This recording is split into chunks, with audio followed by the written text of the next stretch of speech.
It's time for Geocache Talk. Whether you are at work, in the car, or wherever you are, we hope you enjoy this show about the great sport of geocaching. If you're watching live on YouTube, you can be part of the adventure tonight in the chat room and participate with others as they watch the show. If you are listening later, please give it a like and subscribe on your favorite podcasting app so that you can get all of the weekly Geocache Talk goodness.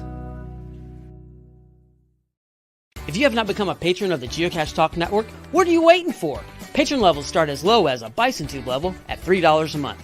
The sign up is easy. Simply go to the Geocache Talk website and click on the Become a Patron button, or go to patreon.com/Geocache Talk.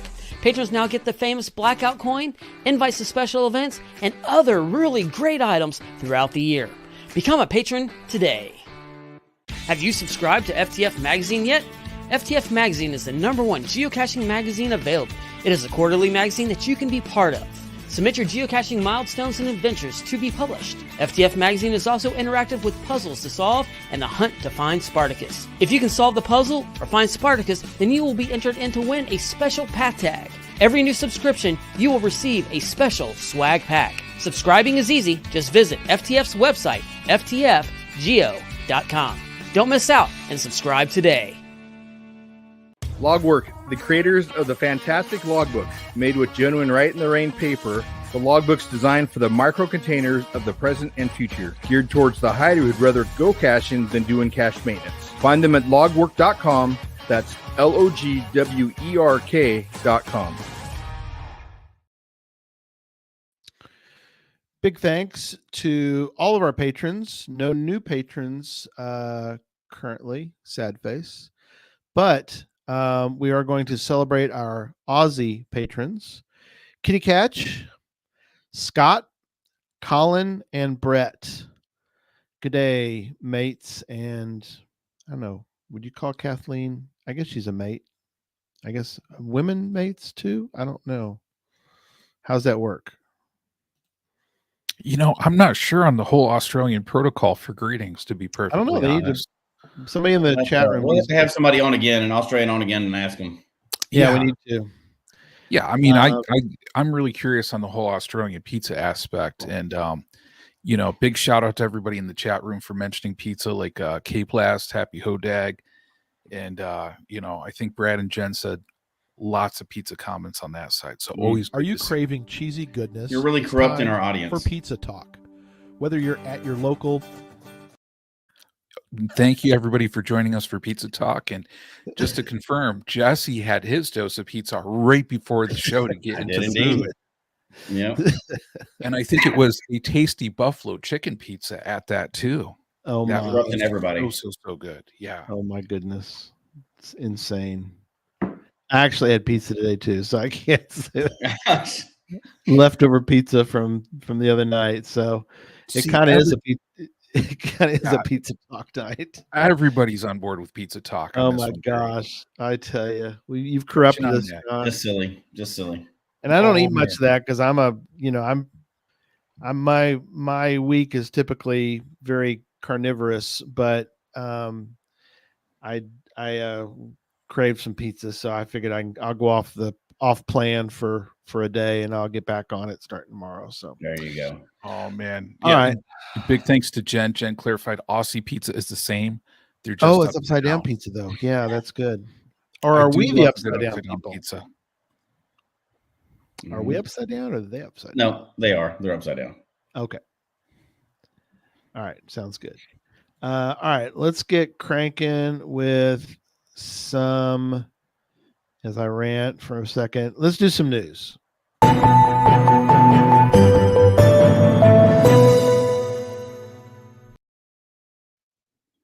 Actually, we'll do that before we do the special news bump, which we can do that here in a minute. But okay. We'll start with just regular news. So take it away, John. Oh, man. So in our news today, Adventure Day. And I don't know how many of us got the Adventure Day souvenir. I know I did. Mm-hmm. Gary, no Adventure Day. Oh, man. Okay. I'm embarrassed for him. Yeah, me too. I mean, you know, how can you not get one Adventure Lab location to get the Adventure Day souvenir? It's the future of geocaching. I don't understand. Absolutely. I tell you, you know, but you still have an opportunity, Gary. You had What? I thought it everybody was had over.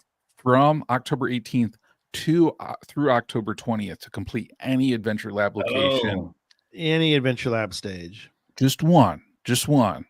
So even if you're rationing them off, you can just get one location, one stage, and get the awesome Adventure Lab Day souvenir. There isn't anything around me that I haven't found. I'm in the wasteland of geocaching. The only thing out there is whatever I've put out or I've found already. So So That's so a- you're saying, Gary, if a kind soul who's watching the show right now puts an Adventure Lab in Greenville, Texas, I would go find it, you would go find it. Okay. but they don't need to. They don't. what need if I just move one of my old ones to you for the afternoon? if you felt compelled to do I've never that. seen a rule against it. That's true. Well, I took one one of my 5 stages that I had. We used it in Memphis, but it's like, why don't I leave it there? The mega's over, so I moved it. That's a good question. How many old lab sets are dead because they were just for megas and then they just shut them down afterwards? It just shut them down, right? Probably Instead of quite a like few. repopulate them somewhere else. I Yeah, bet there's a bunch of just dead labs out there. there's got to be a bunch. Yeah, maybe. And Brad shared this fun fact: you can log your own labs. Yeah. You can. I have logged my own labs. Thank you, Brad. I appreciate you, buddy. Do you have new labs to publish? I have one, but I just want to just chunk it out there just to get a Chunk it out there, log it, and then take it back, and then you can do whatever you need to do later. Yeah, Yeah. Gary, I'm just trying to help you out here, Gary. Cape Blast, what a team player. He says he has an Adventure Lab credit and just says, "What are your coordinates?" Yeah, right. He's No, willing to help you out there, man. I appreciate that. I am probably. Do you see the big Labs you are? Yes, I saw that. Yeah, I haven't seen that. What is it? 549 labs. Yes, I love it. Seriously. Do you know why I love it so much? It's not because I want to go get them. because it reminds you of New Jersey. Yes. I don't want to be reminded of New Jersey. No. Okay. Okay. I want to be No, reminded. New Jersey was fine. 590. Oh my gosh. Yeah, it's in the I shape love of that. West Virginia. Here's why I love that so much. Because somebody that's a numbers person is out there crying, like literally crying about it. It's not fair. They can't This do is not that. real geocaching. They're I ruining the game. I found That makes me 540. so happy to know that somebody is out there, a grown person. I don't have to be a little kid, just to be clear, but I'm talking about a grown person. Yes, A grown person is out there crying. because there'll be a day when I go find 549 caches in one day because I'm going to go to Morgantown and That's right. Yeah. sit and log multiple choice questions all for hours. What Gosh, if how they're long will not that multiple take? choice questions? How Yeah. long will it take? That How would long take did a it take while. you? I can tell you. 200 It an can be hour? done in 1 hour. How many could you do in an hour? 595 apparently, because that's what K-Blast Yeah. just said. You can do it in an hour. Can you do it in an hour? Okay. Well, there you Yeah. go. It just But see, reminds here's me. what it does, though. It levels the playing field for numbers, Oh Yeah. yeah. which, again, my conspiracy theory is that's what HQ wants. Yeah. They don't want people to be able to complain about numbers and blah, blah, blah, this numbers and that. This takes numbers out of the game because numbers, it's over. Yeah. Bragging about numbers is over. Yeah. Yeah. Crazy. All It right. just reminds me, you got to be careful because if you're driving around with your friends logging Adventure Labs and they give you their phone since they're driving, you never know what they're going to put in the review of Adventure Labs. Like hypothetically, like if people were driving around, let's say Oklahoma City doing this, you never know what your friend put in. Eat that, ET Power Trail. Well, we do know, John, that people don't check their own reviews. True. We do know that for a fact now. No. So, True. I do read mine. no, you don't. I do read mine. I don't believe you read them all. Yeah, I don't. No, I don't think think I you read do, them Gary. all. I'm talking about the reviews that you submit Oh no, I don't check those. or somebody else submits on your phone Yeah. months ago during the summertime. Hypothetically, in Hypothetically. July. Did you really? Now I gotta go back and look at them all. Good luck. Good luck finding it. Oh man. Sorry, Poor I John. Oh, had to spill the man. beans on that one. That was This too was good of a we had secret to up keep. your Motley caching crew with y'all's little photo bomb thing. We had to up Yeah. that. Oh, how We review funny. bombed you. That's awesome. Yeah, Good luck finding it. yeah. Have you reacquired your trackable yet that I stole? No. It's still out there. Although what I did, and y'all tell me, I mean, we may be jumping into the show. It's This still is in a my hint of kind of possession. what we're talking about tonight, right? But That's fine. tell me what you think about this. So we all know the Mingo plaque is getting ready to be put back up, right? So I went in and did a little kind of maintenance on it. It's locked right now, so nobody will mess with it and everything else. Right. So we get it put back up.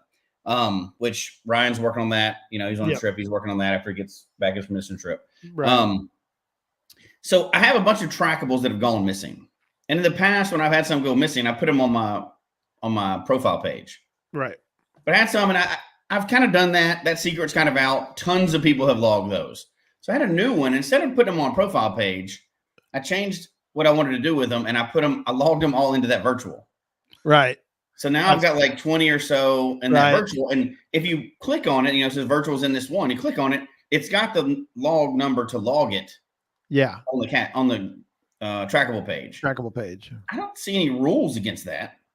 It's my missing trackable. I still want it to be discovered by people. That's true. I don't see any problem with that. Yes, it might look weird by the time I get done with like 50 trackables in a virtual. But if they didn't want them in virtuals, they would lock them, right? So true.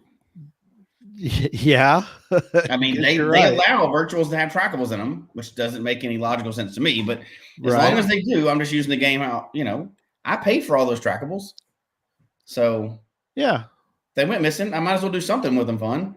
So now when you go and log that, Mingo is going to have like virtuals and labs and a bunch of trackables and everything else in that area. So besides Mingo, if you're getting Mingo, that old buried cache. It reminds me of, do you remember when they did the thing out in the middle of the ocean? Yes. This is why we can't have nice things, Jesse, what K-Blast said. Hey, I'm just using the rules that they put out. If they didn't want us to do it, they wouldn't make that rule. So they could change that programming logic for sure. Easy. For a short period of time when the crazy things were out in the middle of the ocean, I logged that my car had driven all those miles and it recorded it as I love that 3,000 miles or whatever on my trackable. So I thought that was pretty funny. Do you think we could start a tradition where if you have a trackable go missing and you're not going to re-release it, you just log it into the Mingo virtual? See how many we can get logged in there. Yeah. What if I put that on the cache page? You think I get in trouble for that? Somebody should just create a virtual though called the black hole of trackables. You know what I mean? Jen says there's a trackable cemetery somewhere. It's a trackable Hotel California. Welcome to the Hotel California. I'm going to add that to this virtual now. That's going to be fun. I'm going to add it. See how people can get in there. Trackables. Mingo plaque and trackable cemetery. Yeah, because right now that could be fun. Cemetery. All right, what's up? What else is in the news, sir? Oh man, okay. So Geo Woodstock, I saw our good friend Mark Webb the other day. Oh yeah. At GeoCoin Fest. Awesome to see Mark on that one. There are over 2,000 attends for Geo Woodstock right now. Awesome. So man, it's like it keeps on that train is going towards like the giga direction, right? And fast. So anybody who's considering should definitely make sure they stay in touch to find out Geo Woodstock. Loggear will attend. It's going to be an awesome time on that side. Yeah. So definitely do that because man, how cool would it be, Jesse, to go to a giga? Jesse can't go this year. I can't go. You can't? That's so wrong. I'm a teacher. It's like the last couple days of school. It's so wrong. Can't you get a sub? Don't you have a graduation? For the last couple days? No. Yeah. And I don't know if you've heard about education lately, but nobody wants to sub. So we can't get subs. Oh my gosh. Because what's the date on this one? It's like the 27th or something. May. It's Memorial Day or Memorial Day weekend. So that's May. I remember the exact 27th? date. Though. Yeah, looking so, it up. so you could make it over Memorial Day weekend. Well, but he probably has a graduation to go to. May 24th. 24th. Yeah, and I just put the GC in the chat, and man, Brad said currently at 24th or 31st. I think May 24, 2025 will be Memorial Day. I mean, not Memorial Day. It'll be the Saturday. Yeah, you get my drift. I'd have to maybe fly up there and fly. If it goes Giga, I'm going to have to fly up there and fly back. You know, how can it not go Giga though at this time? The cheapest things possible. Yeah, Vince, May 24th. Correct. Thanks, Brad. Yeah. There's the trackable code GCAN. Yeah. Oops. Hold on, go back. Oh, there you go. Yeah, he's a little closer than I am. Yeah, he's in Ohio. Yeah. He's not far at all. It'd take me several hours just to fly to where he is to start. You're in the right time zone, Jesse, right? So, I mean, you can do it. If you fly up, I'll come get you. I'll be in the town. Oh, thank you. You'll take me the last 20 minutes out of the 8-hour flight? I'll come pick you up. Yeah, I'll have a slice of pizza ready for you. Right when you get off the plane. We'll go to Taco Bell. Yeah, I wish. Stay at our house, Jesse. How far? I wonder how far K-Blast is from Morgantown. Can't be too far. Ohio to West Virginia. That's not too bad. He's got to be close. He's got to be a neighbor. How far are you, John? You said you're 5 hours. Yeah, I'm probably 4 to 5 hours away. Okay. You know, so I'm not too far on that side. K-Blast says 3 hours. I think I'm 72 hours driving from Morgantown. Yeah. 72 hours. I am 14 hours. Maybe that's not. Maybe I'm over. Maybe I'm overshooting how much time it would take. Is that 14 hours, Jesse? Just you in the car, or 14 hours if you and Barry were in the car? Oh, if Barry was in the car, look out. We get there faster. Yeah. Yeah. His other car is a Corvette, so he drives fast. Man, okay. Those poor rental cars that we take out. I don't know. For me to drive, which I don't know if I'm going to drive it or if I'm going to fly it. I haven't decided that yet. It would take me 17 hours. Yeah. 14 hours that's not even geocaching miles, right? That's not geocaching time. I'm not going to just drive straight and not geocache the whole way. That's driving without stopping for food, gas, or anything.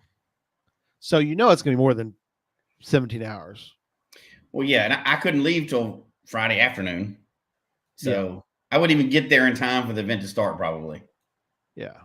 You know what, though? You could just hop on a plane, get there quicker. You know what I mean? Send me a ticket, no problem. I'll jump on a plane. I've driven to Mingo in one day. That's about 10 hours when you stop and all that. Yeah, K-Blast just shared very important details. Add an hour for doing the adventure labs too. So, well, the other thing too, it's tip, K-Blast. Thank you. Yeah, it's in Eastern time zone, so you lose an hour too. For me, I don't. I know. Yeah. Yeah. If it goes Giga though, I will be looking for cheap flights. I can promise you that. If it goes Giga, well, either way, I'll be there. It's gonna go Giga. It's gonna go Giga. I mean, it's already like above 2,000. More people keep on jumping on. It's gonna get there, no question.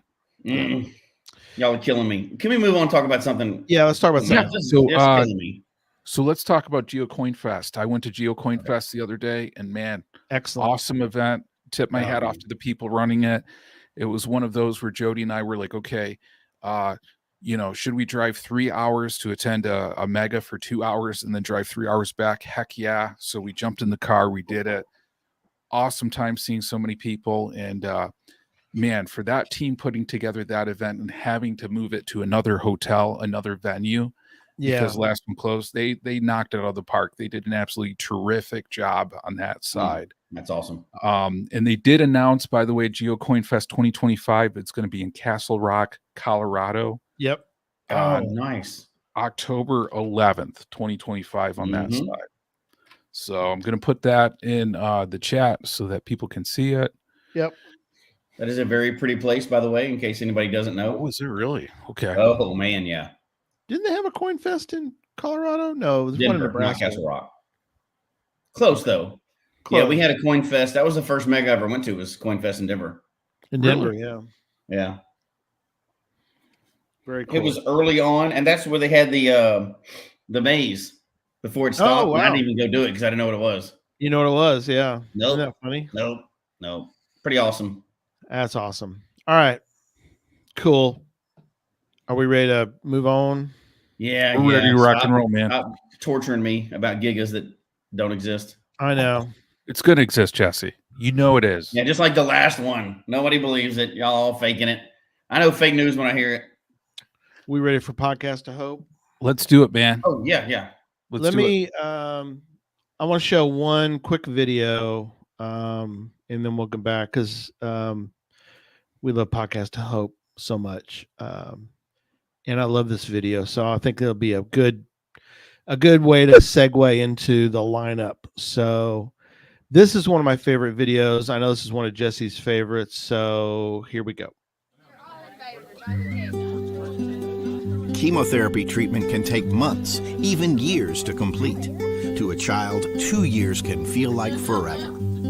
So when patients at St. Jude finish chemotherapy, we celebrate with a no more chemo party. 1, 2, 3. Our patients have the cutest SMILEs. Our patients have the sweetest HEARTs. Oh, we love to see you every day. But now's the time you get to say, pack up your bags, get out the door. You don't get chemo anymore.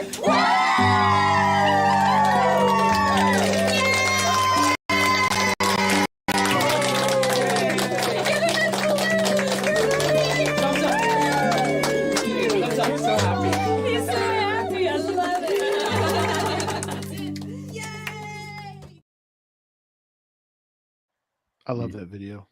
Yeah, it's just such a good example of St. Jude and how they change the attitude around.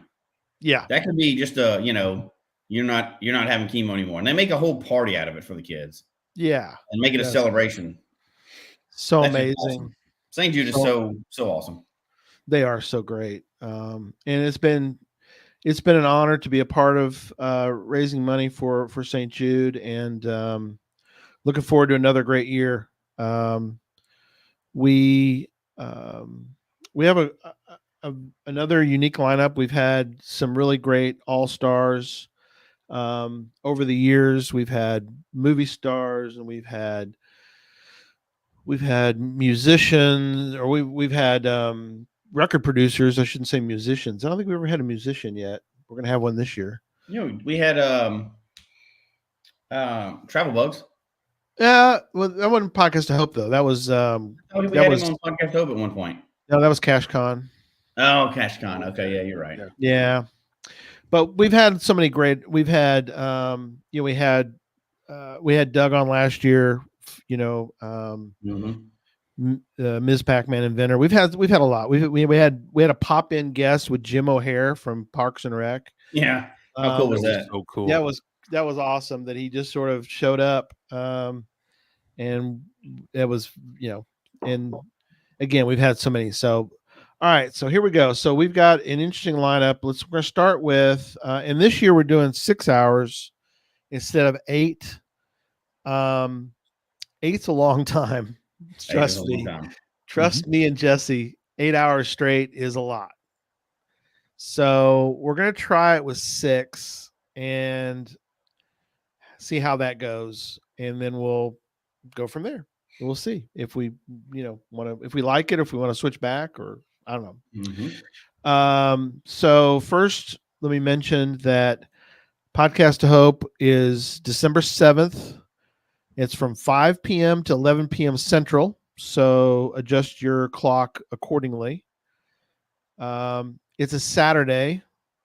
Thank goodness we changed Gosh, I don't know how many years, Jesse, we did it on Sunday night, and it's like, oh my gosh, you should have stopped. Thinking. Should have stopped me long ago and said, Gary, we got to do it on Saturday night. So we have a day to recover. But anyway, we fixed it. It's on Saturday now.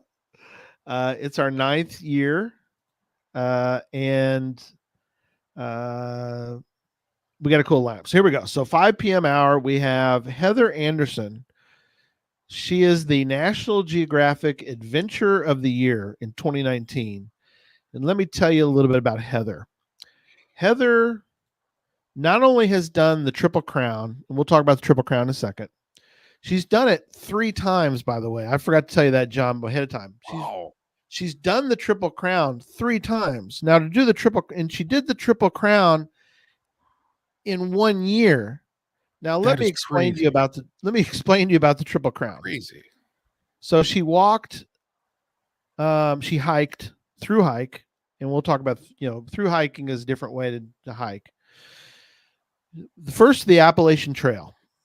And we've had Katie on who talked about doing that. I forget how many months she enjoyed her trek. The Appalachian Trail is put this in your calculator, 2,184 miles from Georgia to Maine. Okay. That's the Appalachian Trail. She also hiked that year the Continental Divide Trail. The Continental Divide Trail is 3,100 miles from Mexico to Canada. Highest point, by the way, on the Triple Crown, you get above 14,000 feet. Jesse, there was a 14er that you have to get over. Mm-hmm. So that's that's a little daunting, 14,000 feet. But she also did the Pacific Crest Trail. The Pacific Crest Trail is 6,875 miles. Unbelievable. So she is an incredible thru hiker. Again, she was the National Geographic Adventure of the Year. She's an author and speaker. She's written several books, and she is going to be with us. I was shocked and amazed. She's done TED Talks. She's spoken at various places around the world. Again, she has several books that you might be interested in. She has one called Thirst, 2,600 Miles to Home. She has a hiker's guide to planning, training, and resiliency, which I think is cool to do that. Yeah. And she has a book called Mud, Rocks, and Blazes, Letting Go on the Appalachian Trail. So her trail name is Anish. I did let Katie know about that, and she was pretty fired up that we were having on Heather. So very excited to have Heather with us to crank up our 9th year. Next, we have an old standby, Mr. Brian Roth, the president and co-founder of Geocaching, is confirmed. That guy. That guy. What does he know about geocaching? Oh, Brian? man, he is Mr. Geocaching. He knows everything. So he knows if you've been thinking good thoughts about geocaching or bad thoughts about geocaching. I've heard that. He knows if you've been good or bad. Yeah, that's right. So be a good geocacher, for goodness sakes. Absolutely. So very excited to have Brian back with us. Brian is just he has always been a supporter of us, and also of us with Podcast Hope. And again, I asked Brian, I go, hey, can we get you for one more year? He's like, just put it on my calendar and I'll be there. So Brian will be with us. So Joshua's back. Joshua, the geocaching vlogger. Maybe I should get a picture of Joshua with just his back. To tell you that Joshua's back. Joshua is going to be joined with us, but this is his hour that he chose, and he wanted to highlight the Geocaching HQ graphic artists. I mean, I don't think any podcast has ever had on the graphic artists before. That is so cool. Why have we not thought about that before? I don't know. It took Joshua to think about it, but a person who draws Signal. Wouldn't that be cool to find to find and talk to the person who makes Signal, who creates souvenirs that you guys had just found today? Yeah. So we have the team of Roxy and Ansley will be on. They are graphic artists at HQ, and they'll be on with Joshua and us during the 7 p.m. Central Time hour. So we're really looking forward to that. That should be fascinating. Yeah, A that'll be lot of interesting. questions. I got 10 questions already I can ask. Yeah, exactly. Immediately. So they're excited, and we're excited to have them on Podcast to Hope, and that'll be exciting to have Roxy and Ansley on. So this is going to be great. All right, next hour, something different. We always have something a little out there. So Andrew Penland, he will be in studio, kind of like last year. We had when we had Jared Watson in studio, who was on Jeopardy and also the Tournament of Champions. We got another in studio guest. So Andrew is the bassist for a band called Light the Fire. They are metalcore, I bet. So got some hard rocking going on here. Andrew just talked to him today even, and we talked about, we've kicked around some ideas for that hour, but he has got some stories, and he's got stories that I know people would like to hear. Wouldn't you always love to hear, okay, what really goes on backstage before a huge concert? You know, what is it like to be on the crew with Kiss? Andrew's been on the crew. How do you handle setting up a concert for Kiss? How do you set up for other bands? And so, what's it like to meet, he's met, thousands of rock artists over his years. He's filled in as a guitar tech because the other thing people don't realize, when you have a major concert, there's a lot of planning obviously goes on to these giant things. Yep. What happens when it goes awry? Well, Andrew has an interesting story about when a big band was about to hit the stage for their time, and guitars aren't ready. Because all the guitars have to be ready. Some bands have multiple guitars. So Andrew is really a great guitar tech. He is a bassist, but he can step in. He stepped in and basically saved this band's keister one night. So anyway, Andrew's got unbelievable stories to tell. So looking forward to hearing about all of the my son says, Andrew will be great. I agree, Josh. He is going to be great. So he walks 10 feet in a circle every night. He performs. It's probably a magical 10 feet that he walks. Well, the other thing too that we just don't think about is if you've ever seen a rock video, well, how do those get even made? Yeah, because his are pretty good production. If you want to go out and check out Light the Fire on YouTube, obviously they're on Spotify. They have millions of listens on Spotify. So go check them out. They've been around now for a few years. They've got some major announcements that Andrew's going to mention. Probably by the time he's on, though, some of it will be already in the works. They've got some major productions going on. And we'll talk about some of the tours he's been on. So it'll be fun. We're going to get some of the behind the scenes for that. The 9 p.m. hour, Jeff Johnson. He is the Trek planner.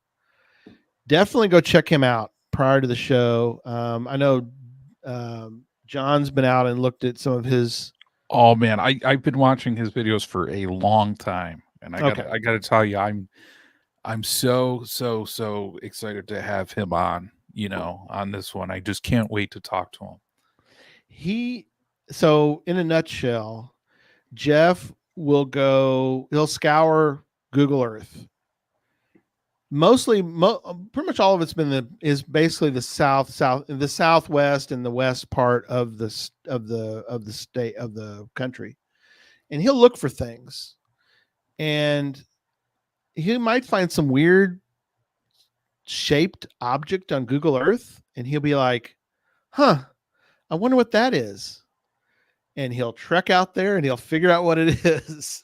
And he's found ancient ruins. He has found crazy stuff, right, John? I mean, Absolutely. I mean, for geocachers, like I don't know about you guys, but like when you go down the rabbit hole of looking at the satellite maps and you see something and you're like, that looks awesome, or that looks interesting. Like, what is that? yes. And just to think like this guy does that, but takes it to a whole nother level, Love it. of adventure on that one. It's amazing. Like I said, but he's very respectful. He'll film the whole thing. So, but he'll find like ancient cave dwellings, and then he'll record that. He's found, incredible ruins out there in the middle of nowhere that they're not. Unfortunately, many of them are not really protected. But he won't he won't tell you where they are because he doesn't want people to go vandalize them. Right. But right. he will find, but he also will find he'll find the strangest item. Like, he'll find some sort of weird shaped thing, and he'll go out there, and it's like a water trough that somebody's put out for animals, but from space it looks crazy. That's So funny. so it's not always. He's found one I watched the other day as prep for this was he found an old mining location, and he had been there prior. I'll let him tell the story. I don't want to spill all the beans, but he has a story about being at this location twice, and he'll tell you about what happened the first time he was there. But he went back and he found there's all these cars out. These cars just sitting there. It's like, I mean, There's some weird stuff out there for sure. there's some weird stuff out in the middle of the desert. So anyway, so Jeff's going to be on. He's going to give us his stories of how he finds these things. He has sort of he always has a plan. He does really good with. He takes his car as far as it can, and then he gets like an e-bike. I'm not familiar with that, but he'll use an e-bike to get a little further Oh, if yeah, he those needs are cool. to. Yeah. And then we wrap up the night with Neil and Jason, Coins for Kids.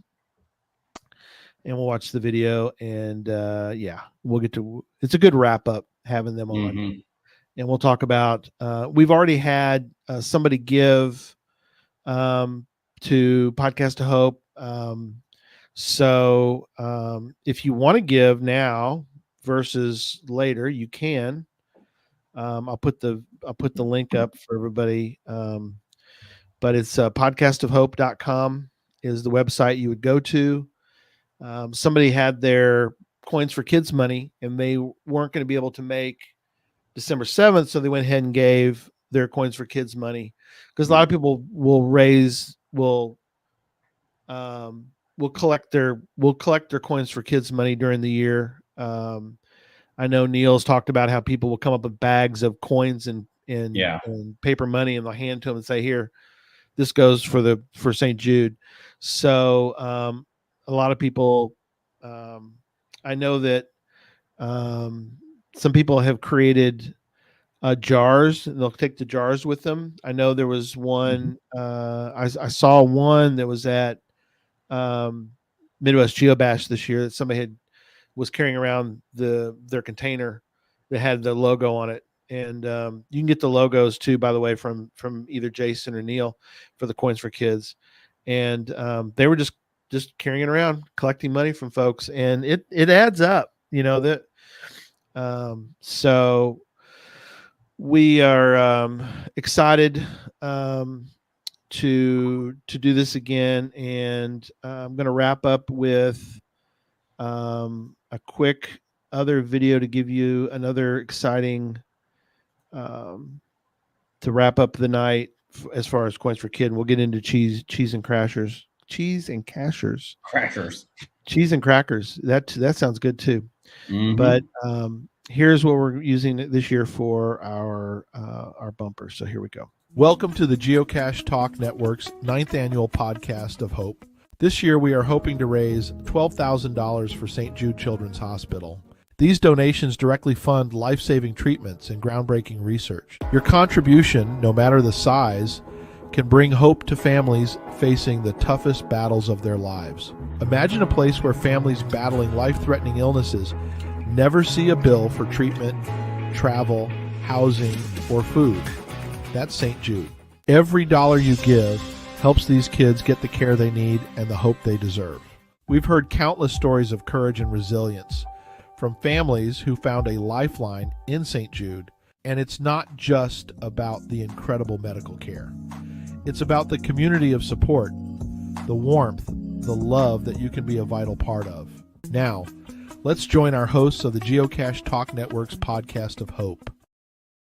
Thank you for being with us tonight and supporting St. Jude kids like me. All right, there you go. I'm looking forward to it. It's going to be a good one. It's always a good one. Yeah, It's always a good night. It's a great night. It's a celebration. It's a long night, but it's a great night. It's a long night, yeah. Yeah. And But- it's so cool. You know, I mean, geocachers are just awesome. Let's just face Oh, yeah. it. And it's so cool to see the geocaching community come together for a great cause to help people out. It is. It is. Yeah. I'm blown away every year. Yep. Look, It's great. I'm just reading everybody's comments. Yeah. yeah, Hodak. December beans. That was some beans about Podcast of Hope. That's not It's- the beans. That's not the beans. You don't It get is- the beans yet. It is December beans, but it's not. It's Yeah. not the big. It's not the big pot. Yeah. But we The love big- it. The really, really big pot, I think you're talking about. Yeah. Yeah. Is coming together. Separately, though, we can't compare the two, right? Because nothing beats Podcast of Hope. No, it's a different. the- It's a whole We have different. a huge project coming up. It's separate, but nothing beats Podcast of Hope. That's the best thing we do all year long, no matter what we do all year. So Absolutely. that's when we get to make a positive, impact on the world. So Yes. Mhm. Absolutely. It's it is great. It's great to do. We are at 75,000. that's yeah. exactly why we picked St. Jude. Yeah. we know personally, we know people. Chris used to work there. I know people that work there. We know from behind the scenes, they actually use the money where they're supposed to. It's Yeah. just so hard with charities nowadays, people stealing money and everything else. And St. Jude uses their money how they're supposed to. Exactly. Mhm. And we have, and we've partnered with them. What's really great about it is there's not this, hey, you send us the money, we'll turn around and send it to them. They give us the link and we don't have to, that's the beauty of all that. We don't have to touch any of that money. Nope. So we don't have to be involved with any of that. They handle all that. Now we they're do use, good at that. yeah, and we use Tiltify, and I'll bring it down for later, not now, but we have our banner from Tiltify. We have raised, we're going to cross, we're just a few dollars away. In fact, we might have crossed it with our one gift this year, but we're about to cross 75,000 that we have raised over the 8 years. This year will be 9. Can't beat that. No. Not at So, all. anything we can do, any amount, we have a list, and we'll share again when we get to the day of, but you can sponsor one of those parties, one of those no chemo parties, and they have the amount of how much that costs, I like how they break it down like that. So you realize, whatever you can give is going to do something. Yeah. One of those wagons that they carry, that the kids have in the hallways, you can get one of those. The party is about $75. You can sponsor that. The Yeah. toys that they get, Mm-hmm. the meals, a day of oxygen's about $400.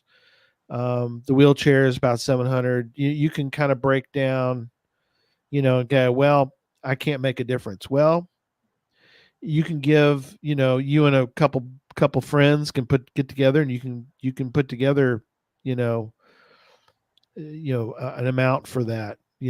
Hey, we can, we can do a toy. A toy's 100. The Mm-hmm. creative toys, not Yeah. those are about $100. So, infant care supplies for 10 babies, that's $50. I mean, whatever that's, it sounds small, but that's the only way you can do this. It's the Yep. only way they can do this. So, all right. All right, let's move on to, we've got questions, right, John, that have come in. Yeah, absolutely. So thank you to everybody who submitted questions through our Google form on here.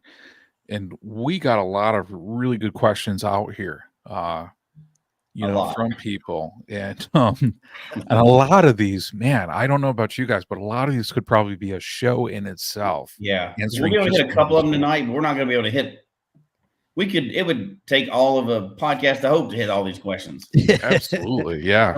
We'll hit some and come back and hit some more again. Yeah. You start at the top. Yeah. like You can start at the top if we want.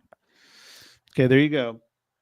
Okay. So if you have a virtual Earth cache, how strict are you on the logging requirements? Interesting. Who do we all have virtuals? Yeah. Yes. Yeah. Let's start with virtuals first. Okay. That's different, right? Because they're more rare than Earth caches. Yeah. My only virtual is the Mingo plaque. It's really hard to mess that up. Like, it's a code and it's a picture. Yes. Right now it's locked. It's going to be back up. Yes. Obviously somebody stole it. We all know the story behind that, but Yep. people have take a picture in front of it. There's a code on the back. It's kind of hard to mess that one up. You don't get a lot of armchair logs on that one. Now, right now, people are trying to do it, armchair log it or whatever, because it's missing, but we're going to get the whole thing fixed. So, it's not a strict or not thing on that one. The way it's set up, like if it was just answers to questions, people could kind of pass those around. But adding the picture on it, I think, helps a lot. Yeah. I have one at a statue. I think John's is a statue as well, at least the one I'm familiar with. And mine is, I wanted to make it where you couldn't armchair it. Mm-hmm. So on the side of the sculpture signed his signature into the brass. It's a brass sculpture. So it's pretty small. You have to kind of really look. And I couldn't find what he had written online. So I was like, ooh, this is going to be good. That's good. Yeah. So far, and this is brand new, I've never had a virtual before. So I've been pretty strict as far as looking at it and making sure that people aren't just going, hey, great virtual, and then just logging it, not doing anything about it. So I guess I'm kind of picky about that. Now, and we'll get to Earth caches in a minute, but are you picking on your Johnny Cash one, John? So on mine, I gotta tell you, like I have 3 questions on there, and a big shout out to Derek Baker, because when I got the virtual, we wanted to put it in Memphis for the first Cache Fest, and Derek really helped me out with scouting some things and getting some questions in place. Yep. But really on that one, I'm pretty blessed. I don't believe I've gotten any bad answers on that one, to That's be perfectly honest. Which is probably surprising, but it's pretty explicit. It's just, like you, it's kind of like looking down at the base of a statue, looking down at some bricks. Right. Just some common things that would be tricky to armchair. And I ask that people submit a picture too on that one too. So if they can do that, that's cool. But yeah, on that one, I'd say, at least for me, contrasting my virtual and Earth cache, the virtuals I have is a lot easier to process those answers. I don't know if that's, your You experience. have a photo requirement. Well, I mean, the photo is for bonus points on there. Yeah. And oh man, Trish, and that was a really cool virtual that Trisha was telling me about. Yeah. Was the fact that after it was funny, Jody and I, we were just at a restaurant out caching, and Trisha and her husband were actually at there after church, and they came up and they talked, and she reminded me about it, and I was like, I gotta find that one. That is so cool. And that was an awesome virtual to do. K-Blast says he's deleted logs on his virtual. Wow. So Yeah, I mean, I would too if it was a fake log, but I think the photo pretty much stops people from. I'm sure somebody could photo edit and everything else they wanted to, but if you take a photo in front of the location, if it's like a statue or whatever else, you pretty much know that they're there, right? I mean, it's kind of hard not to. Yeah. Now on Earth caches, I have one that I adopted from you, Mm-hmm. and I kind of remember the answers. So I pretty much, I mean, long as it's about nonconformity in the. Oh yeah. That's a pretty standard one. Yeah, and I've got the two that you suggested, and then I end up doing, which was we talked about last week on the show, which was the creep, which is a local creep, which is there's a pole in, you told me go find one of these because I'm sure you got one in your town, and sure enough, at a park, there's a pole that's pointing to 1 p.m. on a clock. And so I've gotten great answers on that, and they're pretty much all the answers are correct. I mean, most people Google it, but it is interesting that that to me, I know fortunately you helped on that because I would never have thought about that, but it makes for a good earth cache. I mean, because I don't have mountains and strata and all that, all the good stuff that's out in the the different parts of the country. But that one's fascinating. Also, you suggested the cemetery one because there are I have a cemetery earth cache which has, because there have been over the years people use different stone to make the gravestones, make the monuments. So fortunately, and it worked, there's an area, it's a very small walk, but there are multiple different different rocks that are being used, and so that was a good one to do. So I guess I'm fairly careful with reading, and I guess I've been lucky. I haven't had any like complete swings and misses. I don't know. Do you guys? John, do you have any earth caches yet? So I have adopted an earth cache from somebody else. It was they posted on Facebook, and it was an earth cache, a really cool one from 2007, just actually north of where Allegheny State Park takes place, and a place called Rock City State Forest. And that's this really cool place with these massive boulders, and they're arranged kind of like streets and houses.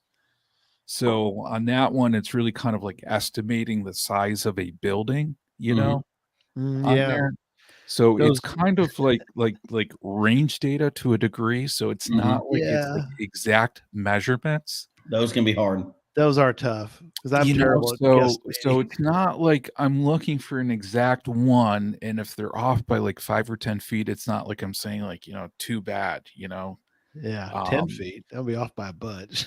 Yeah, I mean, I've gotten some answers that are pretty, across the board, but as long as it's in the general ballpark, I'm okay with it. I think your one, Jesse, that I did, the violent eruption one. I think you have to don't you have to guess on something, the size of something? I think.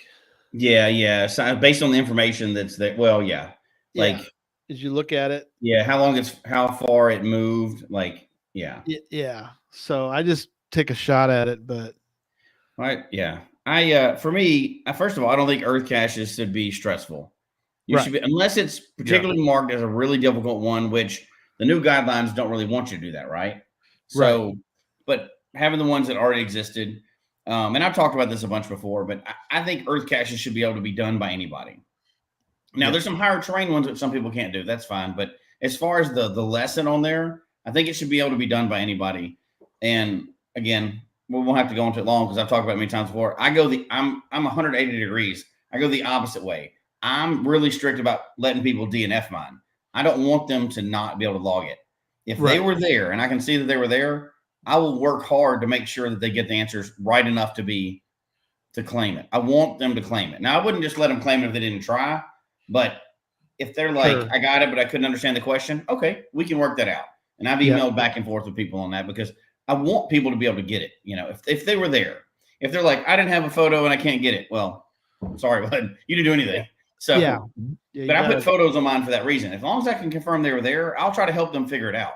I Sure. want them to put some effort into it and try it, but I don't want them to not be able to understand it because not everybody gets geology. You know, Right. I had to study a good bit to start putting out some quality earth caches. I started out just, you know, cutting and pasting earth caches, stuff like that. But to put out some quality ones, it took a while. And I don't want that to mean that people have trouble getting them. So I'm strict in the sense that I want to make sure people can get it, not can't get it. No, that's excellent. That's a very good way to approach it, I think. So, all right, we're going to do another one. I know we're time is fleeting. We will do another cheese We'll and get a few of them cashew in here. down the road, but we'll do a few questions tonight, and then next time we won't have any announcements or anything, so we'll get more questions next time. But we're still do a few more.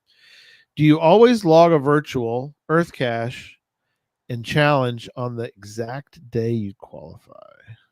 No. Or find. I'll just say no. You find. Now, well, I'll just say no, and then I'll move on. Let y'all go. I'm going to say I try my best. So if it's like a virtual or an earth cache, I will do my best to backdate it when I was there, you know, on that side myself. Backdate just because you haven't gotten home to log it, or backdate Well, if you're trying to. So some days, if it's like a virtual and earth cache, and it's kind of like you get there, you get your questions, or you have to in an earth cache maybe do some homework where you're like, okay, I'll wait till I get home. Yeah. Oh, okay. You know, to do that homework, and then I'll submit that. You know, I'll try to backdate it to that day that I was originally at that earth cache location. But is that really the day that you found it, though? If there's like a challenge, you sign it, and then you got to go do some work. When you finally done all that work is the day you're supposed to sign it as you got it. Earth cache is kind of the same. You went there, took some photos, but you got to go do some work later. Which one is the actual date that you found it? When you finally got all the stuff, or when you actually were there? That's a good point. Yeah. Now, my reason is not for that. I'm just lazy, and I forget stuff a lot. I know just because this question came up, I remember one that I need to go back and do from when I was in Vegas over a week ago. Yeah. I'm not good at, like, I'll take the photos there and look at the questions, copy the questions, and put photos in my thing. And all the time I'll look at I'll be in my photo log and I go, crap, I never finished this one. Now I'm not going to try to backdate and figure it out, even though I could, because I could look on the photos and go this, but I didn't finish answering the question. So I just log it then. But I don't know if that's the question you're asking. Like, are you just good about it, or are you insidious about it? Because that's two different questions. So we'll get the insidious part later. I am terrible about logging that. Yeah, I'm terrible. I'm sure some people are logging an earth cache. Is it today? No, today was Adventure Lab. Whatever day was the earth cache day last week, wasn't it? Saturday? That was last week. Yeah. So amazingly, all these people are logging an earth cache on earth cache day, and they're nowhere near that earth cache now. They might have been there 4 months ago. Oh, that's right. I need to log that. Oh, I'll just log it today. Oh, what do you know? It's earth cache day. Who would have thought that what are the odds that I picked the exact day to log that earth cache? I'll tell you what, though, at least, okay. So I'm going to admit something on here. Oh no, here we go.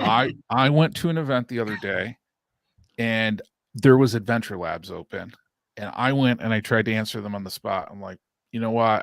I can't get these answers right now, you know? Okay. But since I opened up the answer, I'm like, I can go home and then answer it if I know what that answer is. Right. So you wait a day or two.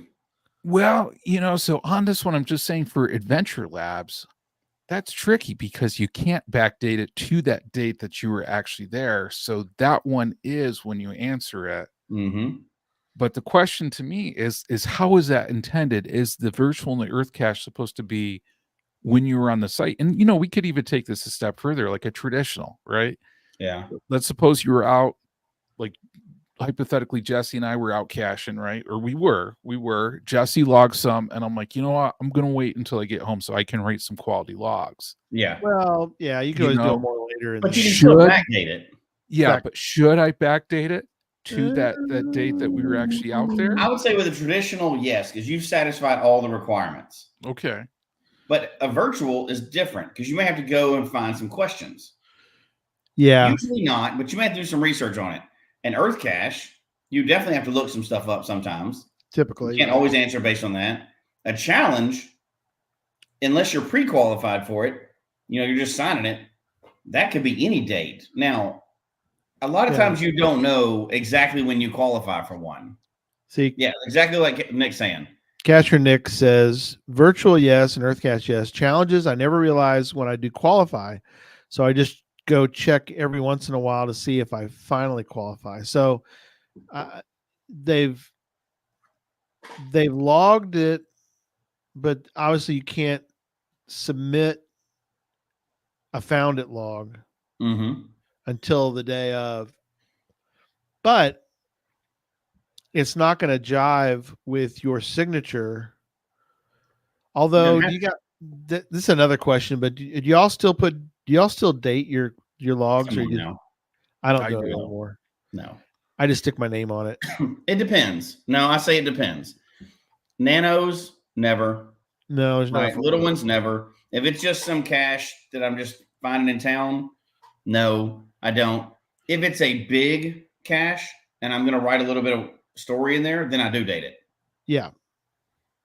Well, and or special cache, I would say. Yeah, Cacher Nick says I posted a note on the day I sunlogged. So that is the way to do that. That is the proper way to do it. Post a note, but you're not doing a found until later. But much like Nick, I think I won't remember that sometimes. And I'll go back every once in a while and look at my, Project GC, the ones that I've signed. Yeah. And now they show green. I'm like, oh crap. Apparently at some point I got qualified for those. Yeah. Now I'll go back and log them, but I don't know what day I got qualified for those. So I don't even pretend to get those right sometimes. Yeah. I don't think that's but that's there's no agenda there. It's just, that's when I logged it. Right. And it's one of those things, like if somebody was doing this to get a souvenir, people do it all the questionable to you if they do it intentionally to get a souvenir. People do it all the time. I mean, the real question is who cares? But is it the intention of the game? Is it in the spirit to log the soup? Just save an Earth Cache and log it on Earth Cache Day? It's not.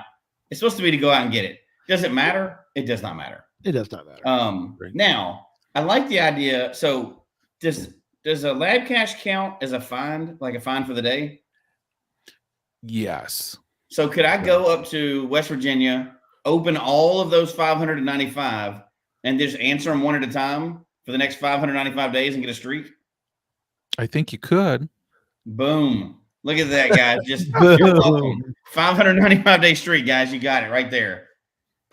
Because you're talking about you open it when you're there, and when you go home, don't answer it. And right, then don't answer it at any time. But it's open. Right. But I think you got to go to that location to unlock it, and then, at least once to unlock it. Yeah, so you unlocked all 595, but you didn't answer them. And you do one every day for the next one a day, almost 600 days. Could you? You could. Some people would hate you, Jesse. I'm just saying. You could probably find a way to backdate it on your phone too. I don't know I don't know if you can backdate it eventually. Oh, come on. All those computer nerds that are out there in the world, they can figure out a way. Yeah. They fake the location already. Yeah. And Lori is saying, she has a friend currently using Adventure Labs to help with his streak on days he doesn't want to go out. That's awesome. There you go. Busted. That's awesome. Hey, it's all about fun, right? It is. Speaking of fun, next question. What's the worst mistake you've made as a geocacher?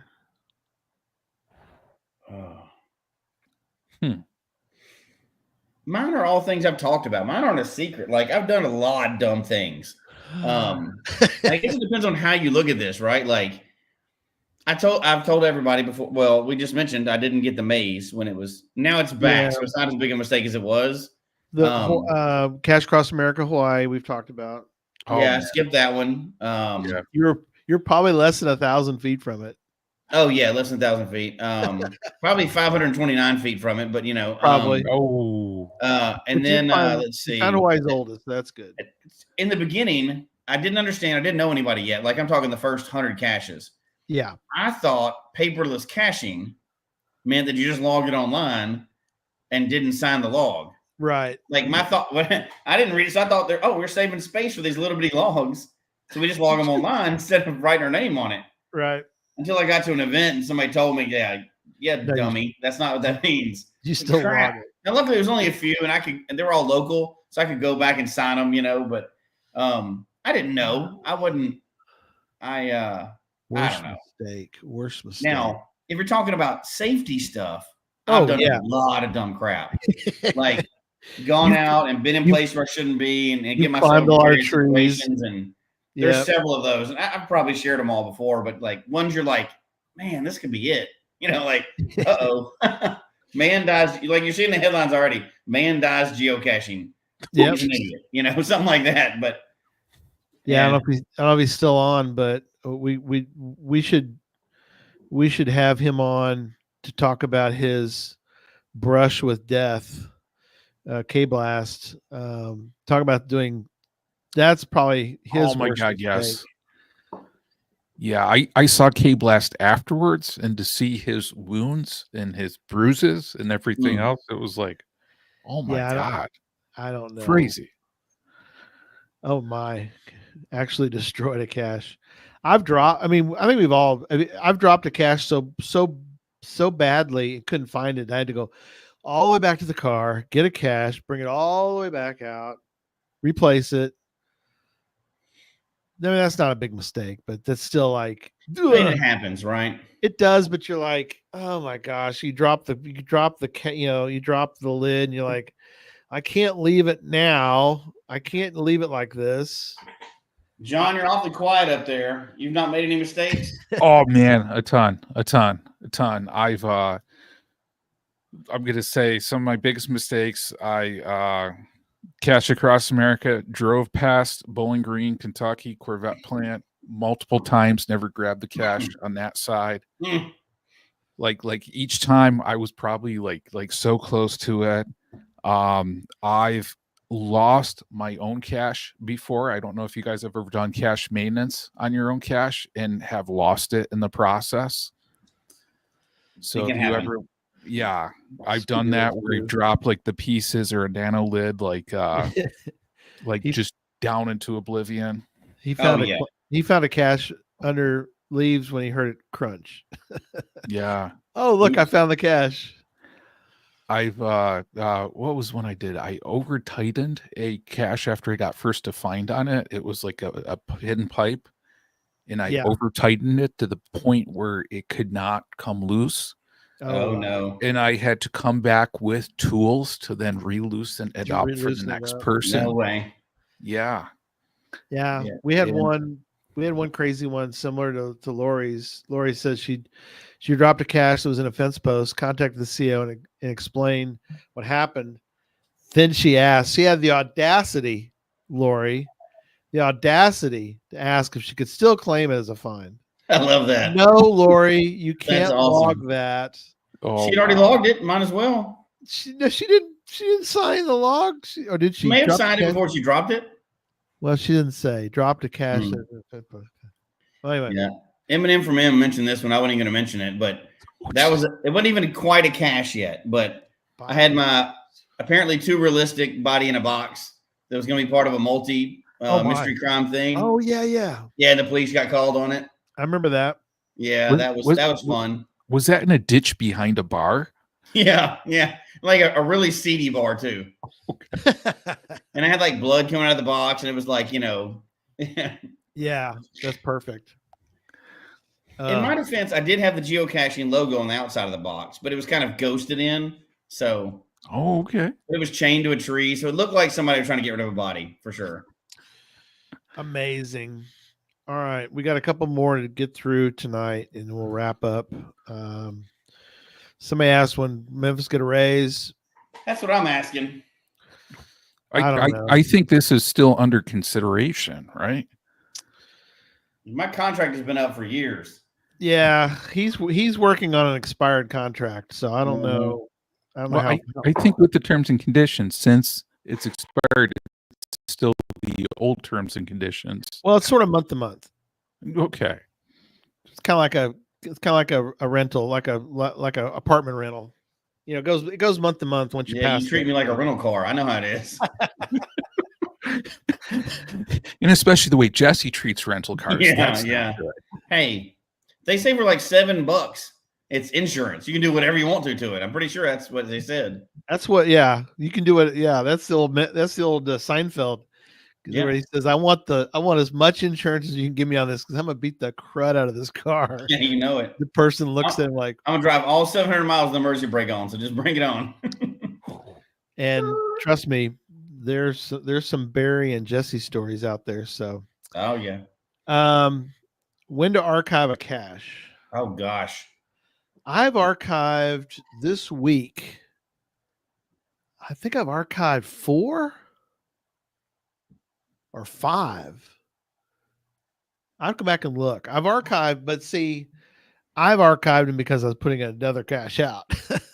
There you go. That's okay. So there's a couple times that and I'm really good. I'm really good at going to look. Now, one cache hadn't been found for a short while.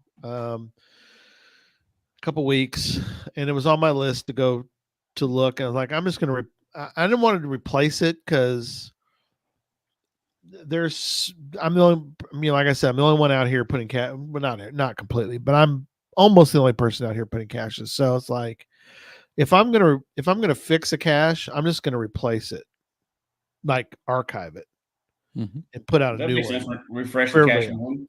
Refresh the game board.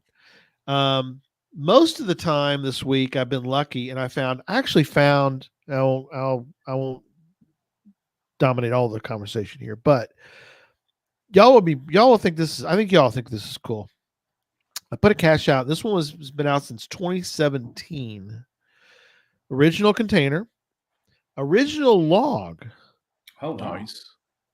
And there was no. I think there was a replacement log that was added to the mix, but I went and got it, and it's still usable, not the logs, but I can still use the container. But it was cool to look back, and you can see the FTF on it all the way from 2017 all the way to it hasn't been found in a few months. But anyway, so that's when I go back and check every log and match it up against the things and like delete people from like 2018.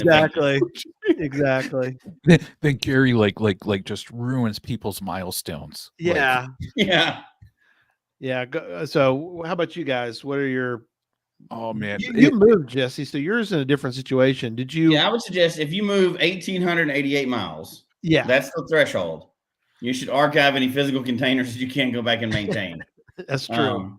I archived almost all of my physical containers when I moved. There's a couple up in the mountains that I didn't archive, and I've got people that actually can check on them. Yeah. But I didn't want people to have to check on a bunch of my caches, right? So I archived most of them. Now, you can adopt them out. However, I did not because I wanted to keep the history of it. Once you adopt it out, it's not your cache anymore. Right. I wanted to keep the history of it because, hiding your cache and everything else. Each one of those caches are something we did as a family, so I didn't want to get rid of them. Now, what I did do for a few of them is I found somebody that kind of wanted to adopt them, and I said, I'm going to archive mine. Here's the cache page and everything else. If you want to keep it the same, just republish it in the same spot, same container, everything else. So it's kind of like keeping it going, but it starts brand new. So some people can refind it. It's the same cache, keep the same spirit of it, but I get to keep that historical record of that under my account. No, that's good. That's good. That's cool. Most of them, I don't really adopt a lot of caches out because I want to keep that record. But other than that, if I had a cache that wasn't found for a long time, it just wasn't hitting like it needs to be in the area, I'd go ahead and archive it Yeah. Yeah. just to free it up or put a better idea out there or something. But not Yeah. like a historic cache, but like I don't really have any historic caches, so anything newer. I wish I would have kept my the very first cache I ever hid back in 06. I do have an 06, which I know doesn't sound that glamorous, but I do have one 06 cache that I've kept up. It's funny because it's in a park, and I check on it every now and then, and it's kind of a hard one, but it's it's near the back of the park, and so many people write the same log because whoever lives, because it backs up to neighborhood, and when you go to try to find that cache, the dogs just bark like you're the devil, and so you can't be stealthy, because if you get anywhere near that cache, the dogs go crazy, and more than almost every other find on it basically says the dogs were going crazy. It's like, sorry, it's in a park, and it's the spot. You got to add that on the cache page, let people know. Yeah. Or call it like the Barky cache or something. Yeah, should rename it. Yeah. What Gary's not telling people is he has them blow a dog whistle. Yeah, right. As part of that. Yeah. There you go. How about you, John? What are your thoughts? Oh man. So okay. If a cache has been muggled and is missing, if it's not a low cost cache, sometimes I'll replace it once, maybe twice, but then if it does go missing again, done. Archive. Strike 3. Yeah. I mean, as much as you hate to do it, if it's a location where it's going to get muggled on that one, gone. Probably the one that I don't want to say I regret archiving, but it was based upon a Google Voice number, and the Google Voice number just wasn't getting enough like calls to it. Yeah. Where I made a really cool one about the Knights of the Round Table, the Monty Python bit. Oh, cool. And I hid a phone number in there. Yeah. And once people found the phone number, they had to call the phone number to get the coordinates on that. Yeah, I like that. And it was a really cool one. People heavily favorited it, but it just, like some puzzles in areas, it's like the puzzlers come through, and unless people come in from outside of the area for it, it just kind of goes into that older, puzzle type of space. And I know I have some other ones out here that it's kind of like the locals have already gone through. Yeah. So I'll probably archive some of those too. And but I mean, like anything, it's an opportunity to put a newer cache out there for people for new smileys, I mean, some of it, if it's just a regular cache and it's nothing epic, it's nothing wrong with doing it once a year. No. Once a year, refresh that cache. Yeah. No, you're right. Well, gentlemen, been an interesting night. We'll pick There's up so many more questions. So many more. I'm making a note here that we got through. Like we could have spun off that question, when to recommend archive for a cache. Yeah, we can add that. We could talk for a while on that one. Yeah, we got through 5 of 23. So we'll do another. We'll do another session. Well, we had to get the lineup out. We had to do that tonight. That was important. Yeah, we needed to we want to get excitement because we're not far away. I mean, no, not far at all. We are 6 weeks. Not even that, are we? Let's see. Oh my gosh, that's so quick. From Isn't yesterday, that crazy to think we're that close. 1, 2, 3, 4, 5. We're 6 weeks. That's it. 6 weeks from today will be Podcast to Hope. So soon. Well, from yesterday. 6 less than 6 weeks. 6 weeks minus 1 day is December 7th. So yeah, isn't that crazy? Yeah, time has flown. But yeah, it's been a good night. Thanks everybody for being on. Next week we've got an interesting show. We want everybody to come back for next Sunday. We have on a gentleman who he goes by Wholesome. That's his last name. He has 1 million subscribers. I think he's in the million. Yeah, he's a million subscriber. I don't know what he has. Somebody needs to go take a look and let me know what he's got on TikTok, because he does a lot of TikTok. He's a younger cacher, younger. He's not young, but he's younger than us clowns. But he is. He does a lot of, as y'all can imagine, a lot of TikTok, a lot of Instagram. Not really on you. I mean, he does some YouTube. Oh, yeah, he's got a pretty decent amount on YouTube. YouTube Reels. He does a lot of Reels. Yeah. So he's really into, and there's a real market for the 2 to 3 minute geocaching reel. Yeah. Has a bunch of those, but he's got millions of followers and millions of watches. So looking forward to having him on and to discuss Sodak. Yes, you are a younger cacher. You are younger. That doesn't put you in an exclusive club there, bud. Join the exclusive club. But anyway, so looking forward to Wholesome being on next Sunday. So anyway, thanks everybody. Have a good week. And don't forget to put a note on your calendar for December 7th. And again, everybody have a good week. Get out cash, and we'll see you next Sunday. Good night, everybody. Right, take care, everybody.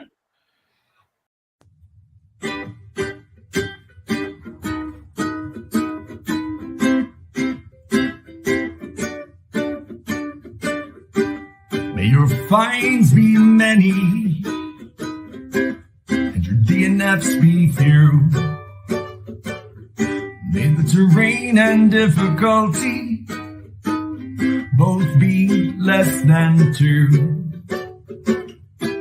And whatever it is you're looking for, may it find its way to you. And may we all meet again. Folks, we hope you've enjoyed the show tonight. Please email us your comment at geocachetalk@gmail.com. Don't forget to follow us on Twitter, Instagram, and Facebook. The show can be found on Apple Podcasts, Stitcher, Radio Public, or Spotify, as well as at the Geocache Talk website. Don't forget to click that subscribe button below and ring that bell notification so that you can see and hear the show on a weekly basis. And tell your friends about the show. Get them involved with us in the chat room. And until next week, don't just talk about geocaching, go geocaching.